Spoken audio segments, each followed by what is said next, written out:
Hello dear students, welcome to my English class. আজকের এই ভিডিওতে আমি ক্লাস 1-এর ইংলিশের পেজ নম্বর 292টা তোমাদের পড়াবো। এর আগের ইংলিশের পেজগুলো আমি পড়িয়েছি। তোমরা যদি সেই ভিডিওগুলো না দেখে থাকো তাহলে এই ভিডিওর ডেসক্রিপশন বক্সে প্লেলিস্টের লিঙ্ক দেওয়া রয়েছে, সেই লিঙ্ক থেকে তোমরা সমস্ত ভিডিওগুলো পেয়ে যাবে। তো চলো আজকের এই ভিডিওটা শুরু করা যাক। কি বলেছে? Let's read aloud. Let's read, চলো পড়ি। অ্যালাউড মানে জোরে।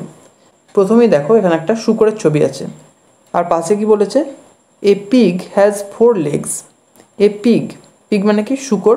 হ্যাজ মানে আছে, 4 মানে 4টি, আর লেগস মানে পা। এ পিগ হ্যাজ 4 legs মানে শূকরের 4টি পা আছে। এরপর দেখো একটা কুঁড়ে ঘরের ছবি আছে। কি বলছে? The boy lives in the হাট।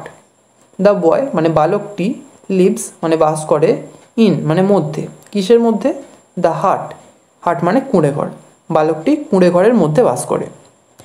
এরপর দেখো একটা টেবিলের ছবি রয়েছে, আর টেবিলের ওপর একটা পেন রয়েছে। কি বলেছে? A pen is on the table. A pen, a মানে কি? একটি, পেন মানে কলম, ইজ মানে আছে, অন মানে ওপরে, আর দ্য টেবিল, টেবিল মানে table. A pen is on the table, একটি পেন আছে টেবিলের ওপরে। এরপর দেখো এখানে একটা জগের ছবি আছে আর একটা মগের ছবি আছে। কি বলেছে? দ্য মাগ ইজ বিসাইড দ্য জাগ।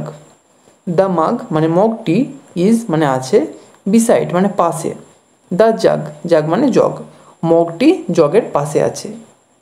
এখানেই আজই শেষ করছি। ভিডিওটা যদি ভালো লেগে থাকে তাহলে একটা লাইক করো, আর অবশ্যই চ্যানেলটিকে সাবস্ক্রাইব করে বেল আইকনটিকে অল করে রেখো, যাতে আমাদের আগামী সমস্ত ভিডিওর নোটিফিকেশানগুলো তোমরা পেতে পারো। Thank you.